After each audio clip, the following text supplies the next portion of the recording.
The ancient holographic archives of the Zentari Imperium flickered with an almost mocking certainty. Dust-laden data crystals hummed softly in the vast historical repository, preserving what most believed was the final chapter of humanity's brief and tumultuous existence. Rows upon rows of crystalline memory banks stretched through the cavernous archive, each containing fragments of a species that had supposedly been erased from galactic memory. Captain Lyra Starwind stood before the primary display, her iridescent scales shifting between shades of contemplative blue and skeptical gray. Her three-fingered hand traced the holographic interface, bringing up yet another archived report about the legendary humans. The projection danced with historical imagery, fragmented videos of cities, spacecraft, and beings that seemed almost mythical in their complexity. Humans, she muttered to herself, a species more myth than reality. The archive's artificial intelligence detected her presence, automatically beginning its standard presentation. Holographic reconstructions sprang to life, showing glimpses of human history. Primitive stone tools gradually transformed into complex technological marvels. Images of early spacecraft gave way to more advanced designs, each projection highlighting humanity's rapid technological progression. The AI's melodic voice filled the chamber. Historical record. Humans. Species classification. Extinct. Last known significant galactic interaction. 276 standard cycles ago. Lyra had heard this presentation countless times during her training. It was a standard cautionary tale told to young Zentari cadets, a reminder of the dangers of unchecked technological ambition and the consequences of challenging the established galactic order. The holographic display zoomed in on a particular moment in human history. Footage showed a massive space battle, human vessels fighting against a coalition of advanced alien civilizations. The humans fought with a ferocity that seemed almost incomprehensible. Despite being technologically inferior, they displayed an adaptability that had become legendary and ultimately fatal. In the archived records, humanity was portrayed as a species of contradictions, simultaneously brilliant and self-destructive, innovative yet prone to internal conflict. They had developed technologies that challenged the understanding of physics, created complex social structures, and shown a capacity for both incredible compassion and devastating warfare. But the final record was always the same: total defeat, complete elimination from the galactic stage. Captain Starwind's second-in-command, a young Zentari named Krazen, entered the archive. His scaled head tilted curiously as he watched the historical projection. "Why do we keep these records?" Krazen asked, his translator rendering his clicks and chirps into smooth speech. "If humans are truly gone, what purpose do these archives serve?" Lyra's scales shifted to a knowing amber. "Every civilization needs a cautionary tale," she responded. "Humans represent what happens when a species becomes too ambitious, too quick to challenge the natural order of things." The holographic display continued its silent narrative. Images of human achievements flickered, massive city structures, complex computational systems, biological innovations that had challenged fundamental understanding of life itself. Each projection was a testament to a species that had burned brightly, if briefly, in the cosmic timeline. Yet something about the records felt incomplete to Lyra. A nagging sensation, like a half-remembered dream, suggested there was more to the story.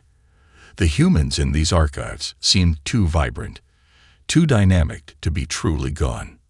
As the presentation concluded, a final quote from an ancient human document materialized. "We are not defined by our limitations, but by our ability to transcend them." Little did Captain Lyra Starwind know how prophetic those words would become. The archive hummed softly, its crystalline memory banks holding secrets that were about to be dramatically unveiled. The quantum communication hub of the Zentari Deep Space Monitoring Station pulsed with an eerie rhythmic light. Massive data processors filled an entire chamber, their crystalline circuits humming with computational power that would have seemed impossible to most galactic civilizations. Senior communication analyst Zark II sat motionless, his sensory tendrils twitching with increasing frustration. For 72 standard cycles, he had been analyzing the most enigmatic transmission in recent galactic history. What initially appeared to be random electromagnetic noise was proving to be anything but random. Each attempt to decode the signal revealed new layers of complexity that defied conventional understanding. The initial detection had been almost accidental. A routine long-range scanning probe, positioned near the outer reaches of the Orion Arm, had picked up a signal that shouldn't have existed. Most communication analysts would have dismissed it immediately. But Zark 2 was different. He saw patterns where others saw chaos. The transmission was a mathematical masterpiece. It shifted frequencies faster than any known communication protocol, embedding information in ways that challenged fundamental assumptions about data transmission. Multiple layers of encryption were nested within each other, creating a computational puzzle that seemed deliberately designed to frustrate any attempts at decryption. "This is no accident," Zark 2 muttered to himself, his translation device converting his native clicks and resonant hums into standard galactic speech. His workspace was a controlled chaos of holographic displays, each screen showing different aspects of the mysterious signal. Junior analysts had already given up.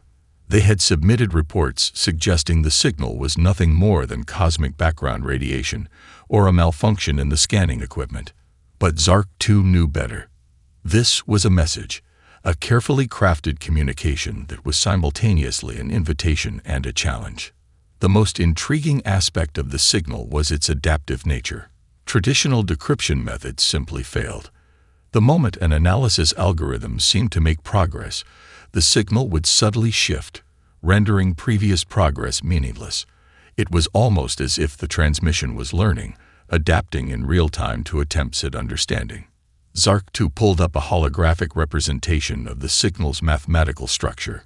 Complex geometric patterns danced in three-dimensional space, revealing a level of computational complexity that bordered on the impossible. The signal contained multiple nested algorithms, each more intricate than the last. "Who are you?" he whispered, tracing the holographic patterns with his sensory tendrils. The station's primary AI system began generating potential origin scenarios. Most were quickly dismissed as improbable.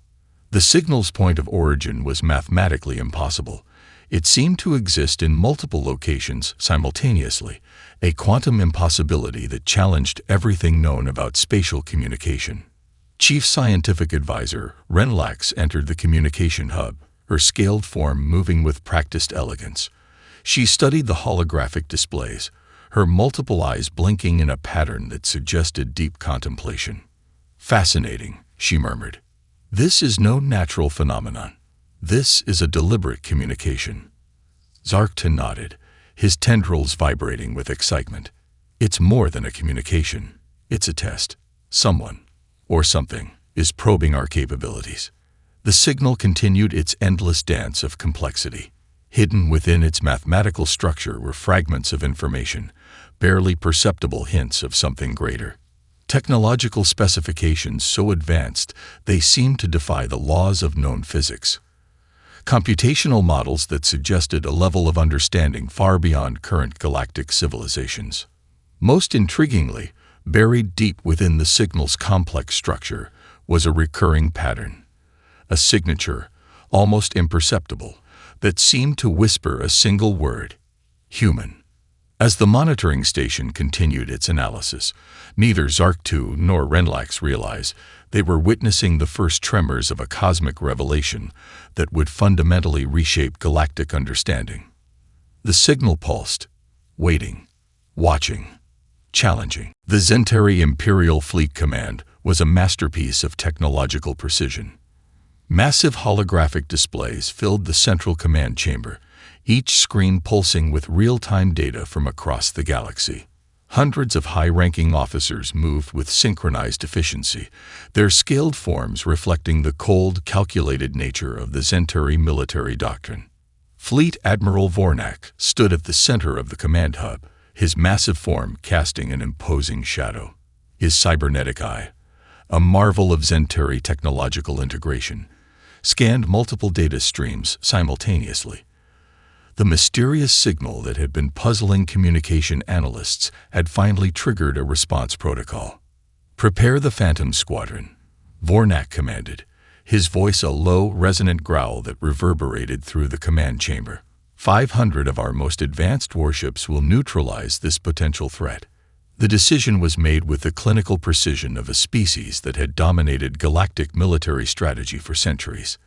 The Zentari had long ago perfected the art of overwhelming force. Their military doctrine was simple: identify a potential threat, assess its capabilities, and then crush it completely. Holographic projections began to populate the central display.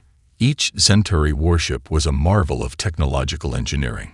Crystalline hulls that could resist extreme gravitational forces, quantum phase weapons capable of dismantling matter at the molecular level, shield systems that could theoretically withstand the energy output of a small star.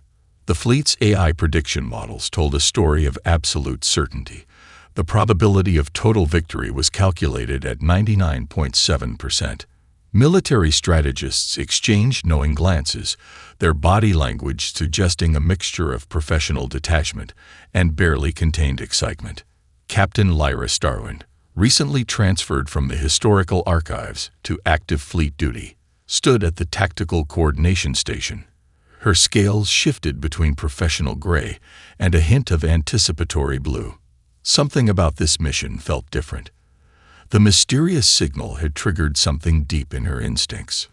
Predictive modeling shows complete mission success in less than 3 standard time units, announced the primary tactical AI. Its voice was a smooth, emotionless projection that filled the command chamber. Junior strategist Krasin approached Lyra, his younger scales showing a mix of excitement and nervous energy. "This seems almost too easy," he whispered, careful not to be overheard by the senior officers. Lyra's scales flickered momentarily, a Zentari expression of subtle warning. "In our history," she responded quietly, "the moments that seem easiest are often most dangerous." The fleet began its deployment. Massive quantum jump gates activated, each capable of moving entire squadrons across vast distances in mere moments.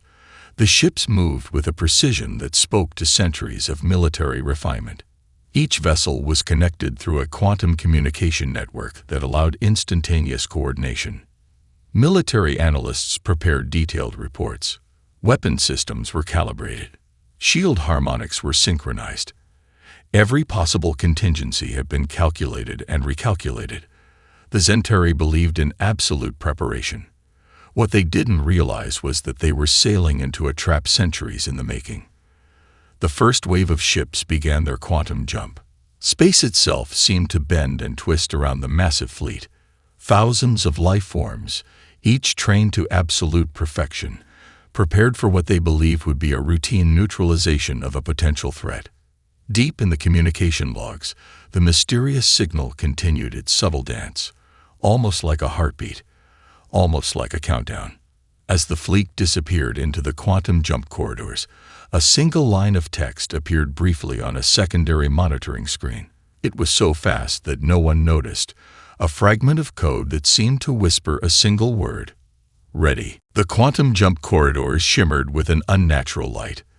Zentari warships moved through space-time like razor-sharp predators, each vessel a testament to centuries of technological refinement. Captain Lyra Starwind gripped the command console of her lead vessel, her sensory tendrils already detecting something fundamentally wrong with their approach. First, it was the silence. Deep space communication channels should have been alive with background radiation, quantum echoes, and the subtle electromagnetic whispers of cosmic background noise.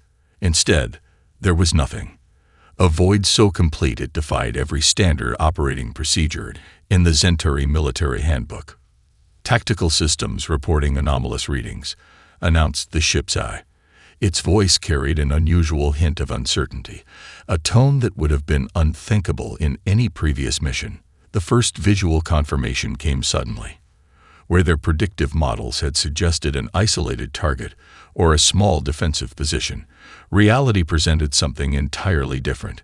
Ships began to materialize around the Zentari fleet, not emerging from traditional quantum jump corridors, but seemingly bleeding into existence from the very fabric of space itself. These were not ships in any conventional sense. They were living systems of impossible geometry, their hulls shifting and adapting with each passing moment. Surfaces that appeared solid one second became translucent the next. Weapon systems that seemed dormant would suddenly reconfigure with a fluidity that defied known laws of physics. Commander Zorak, positioned on the secondary command vessel, felt a sensation that Centauri physiology rarely experienced. Pure, unadulterated shock. "Impossible," she whispered, her translation matrix struggling to render the complexity of her native language's emotional response. The human vessels moved with a synchronicity that bordered on the supernatural. Where Centauri ships followed predetermined tactical algorithms, these ships seemed to think. Each vessel acted as part of a larger living network. They anticipated potential attack vectors before they could be executed, shifting position with a grace that made the Centauri fleet look like clumsy children playing at warfare. Quantum-linked communication systems detected something extraordinary. These ships were not just connected. They were a singular, adaptive organism. Each vessel contained computational systems that could process and respond to threats faster than the most advanced Centauri AI could even register a potential conflict. A holographic analysis began to populate the command screens. Data streams revealed technologies that should have been impossible. Shield harmonics that could absorb and redirect energy at the quantum level. Weapon systems that could deconstruct matter through methods that went beyond current scientific understanding. The first Centauri commander to fully comprehend the situation muttered a phrase that would become legendary in the aftermath. "They're not just alive. Their evolution made manifest." Lyra Starwind's scales shifted through a rapid sequence of colors, fear, excitement, and a growing sense of profound understanding. Everything in the historical archives, every cautionary tale about humans, had been simultaneously true and devastatingly incomplete. These were not the primitive, technologically inferior beings described in historical records. These were something else entirely, a species that had not just survived, but had transformed themselves into something that challenged fundamental understanding of technological development. Each human ship seemed to be a living, thinking entity. They didn't just operate with advanced technology. They were advanced technology. Biological and mechanical systems so deeply integrated that the line between organic intelligence and technological system became meaningless. The Centauri fleet, for the first time in its long and storied history, found itself completely and utterly outmatched. And the human fleet had only just begun to demonstrate their capabilities. Time seemed to bend around the unfolding conflict. What the Centauri had expected to be a swift, decisive engagement transformed into a ballet of strategic complexity that defied every known principle of space warfare. Captain Lyra Starwind watched in mounting horror as her fleet's carefully calculated battle formations dissolved like morning mist. The human vessels moved with a synchronicity that transcended traditional understanding of fleet coordination. Each ship was not just a weapon. It was a living, thinking component of a vast, interconnected intelligence. The first wave of Centauri defensive maneuvers lasted precisely 3.7 standard time units. In that brief moment, the human fleet demonstrated a level of tactical brilliance that rewrote every known principle of space combat. Quantum-linked communication systems revealed the true nature of the human strategy. Their ships didn't just anticipate potential attack vectors. They created multiple potential futures simultaneously, collapsing quantum possibilities into the most advantageous tactical outcome. Where Centauri commanders thought in linear strategies, the human fleet thought in multidimensional probability matrices. Commander Zorak's primary vessel found itself systematically isolated. Communication channels went dark. Defensive systems that had been considered impenetrable were quietly, efficiently neutralized. The humans weren't destroying ships. They were surgically dismantling them, rendering each vessel completely non-functional with surgical precision. "They're not fighting," Zorak muttered to her tactical eye. "They're solving a complex problem." Each human ship acted as both an individual unit and part of a larger living network. Weapon systems would reconfigure mid-engagement, adapting to potential counter-strategies before the Zentari could even recognize a threat was forming. Shield harmonics shifted through impossible frequencies, absorbing and redirecting energy in ways that violated established physical laws. The tactical display in the Zentari command center became a nightmare of incomprehensible data. Red warning indicators multiplied faster than they could be processed. Entire squadron formations were being systematically neutralized without a single direct weapon discharge. Lyra Starwind's sensory tendrils detected something deeper. This wasn't just a military engagement. It was a form of communication, a demonstration of capabilities that went far beyond traditional warfare. The human fleet was sending a message, and that message was written in the language of strategic possibility. Quantum probability models began to break down. The 99.7% certainty of victory that had been calculated before the engagement now seemed like a cruel joke. Each Zentari tactical response was anticipated, countered, and neutralized before it could be fully implemented. The most terrifying aspect was the apparent restraint. The human fleet could have obliterated the Zentari armada in moments.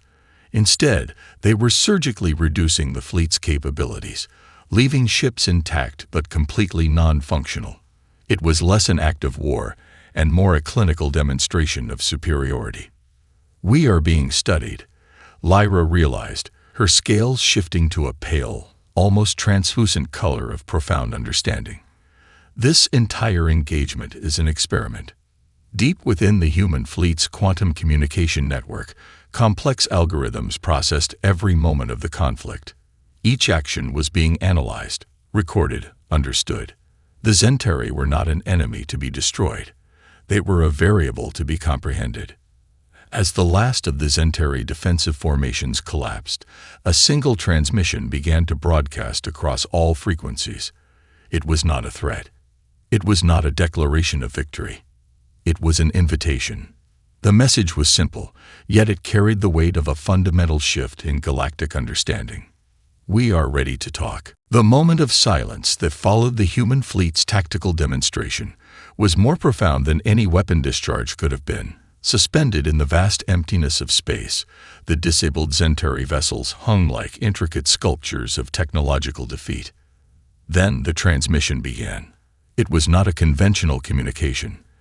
The message arrived simultaneously across every known communication frequency, bypassing standard encryption protocols as if they were nothing more than fragile glass.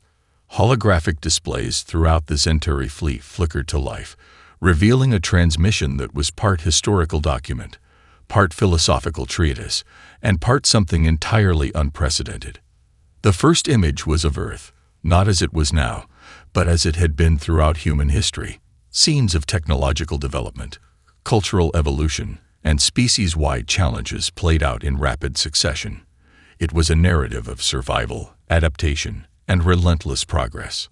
Commander Zorak watched in stunned silence as the transmission revealed layers of human history that had been completely misunderstood by galactic records. The historical archives she had studied were revealed to be nothing more than fragmentary glimpses of a far more complex reality. Images of human technological development showed a species that had transformed itself multiple times. Climate challenges that would have destroyed other civilizations became opportunities for innovation. Economic collapses triggered massive reimaginings of social structures. Technological limitations were consistently overcome through collective intelligence and adaptive thinking. "We are not what you believed us to be," the transmission declared, its voice a complex synthesis that seemed to speak directly to each listener's unique cognitive pattern. "Extinction was never our fate. Adaptation is our true nature." The most shocking revelation was not technological. It was philosophical. The humans were presenting themselves not as conquerors, but as potential partners. Each image, each historical moment, was carefully curated to demonstrate a fundamental truth. Humanity's greatest strength was its ability to understand, to empathize, to transform. Lyra Starwind found her understanding of galactic dynamics fundamentally challenged.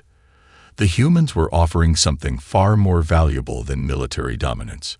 They were offering a new way of thinking about civilization itself. The transmission continued, revealing technologies that went beyond traditional understanding. Quantum communication systems that could link entire planetary populations. Ecological restoration technologies that could heal entire planetary ecosystems. Medical advances that could essentially eliminate genetic diseases. But these were not presented as threats or displays of superiority. They were presented as potential collaborative technologies. Each innovation was accompanied by a detailed explanation of how it could benefit not just humanity, but all sentient species. "We do not seek to replace," the transmission explained. "We seek to collaborate. Our history has taught us that true progress is collective, not competitive." Deep within the quantum communication networks, something extraordinary was happening. The human fleet was not just broadcasting, it was listening. Adaptive algorithms were processing every minute reaction, every subtle response from the Zentari communication systems. Commander Zorak realized they were being offered something unprecedented. Not surrender, not conquest, but a fundamental reimagining of interstellar relations. The final moments of the transmission were the most powerful. A series of mathematical and philosophical proofs demonstrated how human thinking could solve complex problems that had challenged galactic civilizations for centuries. Each proof was an invitation, a challenge to think beyond established paradigms. As the transmission concluded, a single line remained: "We are ready. Are you?" The Zentari fleet hung in space, transformed from a military force to a collective of beings on the precipice of a fundamental transformation. Humanity had not just arrived.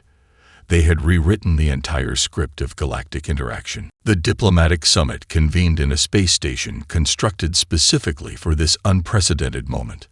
Located in a neutral sector of the galaxy, the station was a marvel of architectural neutrality, designed to make no species feel advantaged or disadvantaged. Captain Lyra Starwind stood at the periphery of the primary negotiation chamber, her scaled form a study in barely contained tension. The human delegation was nothing like the historical records had suggested. They were not a monolithic group, but a diverse collection of individuals that seemed to embody complexity itself. The lead human representative, Dr. Elena Rodriguez, was a study in calculated calm. Her presentation moved beyond traditional diplomatic protocols, demonstrating a level of psychological and technological understanding that made previous galactic negotiations look like children's playground discussions.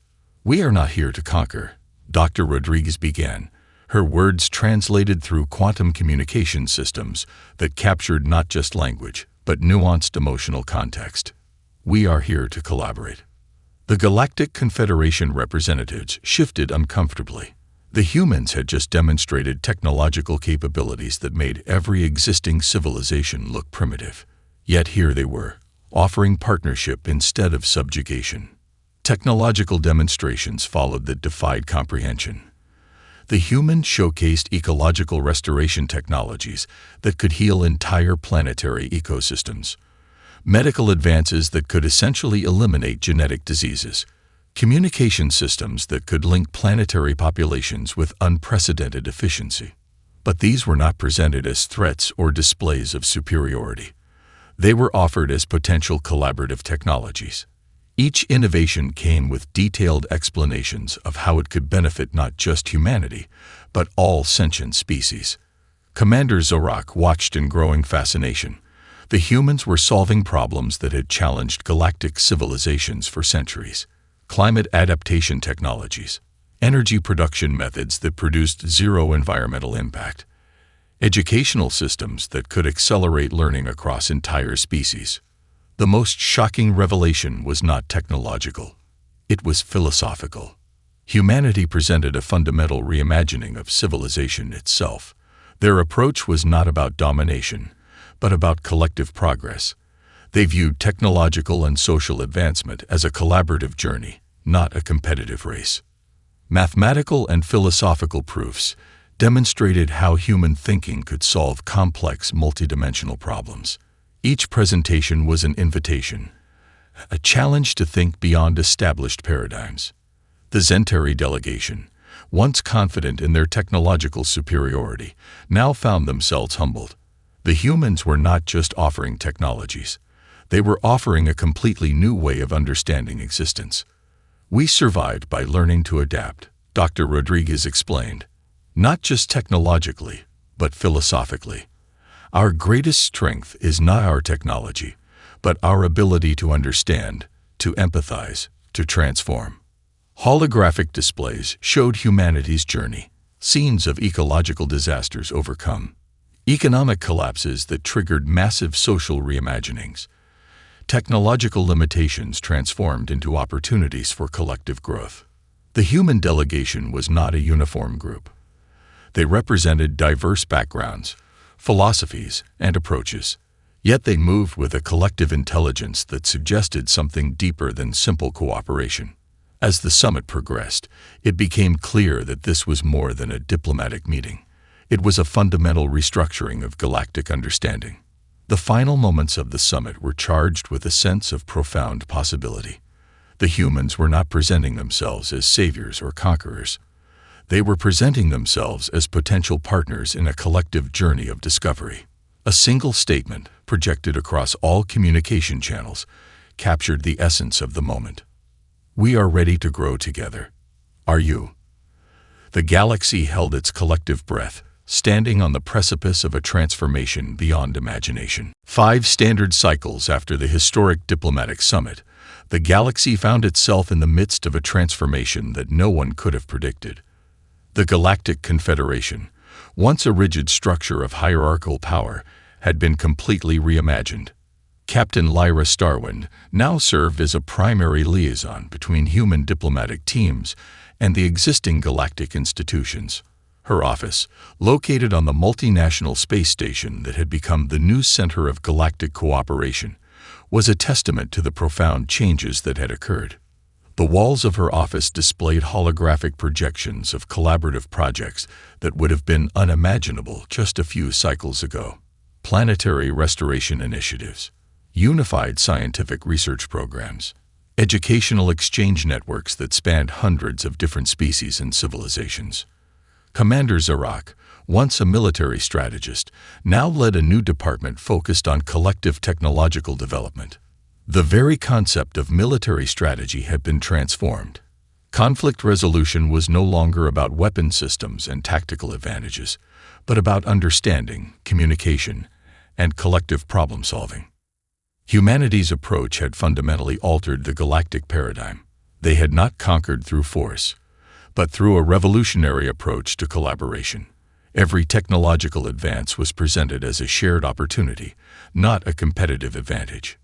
The most dramatic changes were happening at the planetary level. Ecological restoration technologies developed by human scientists were healing worlds that had been considered beyond recovery.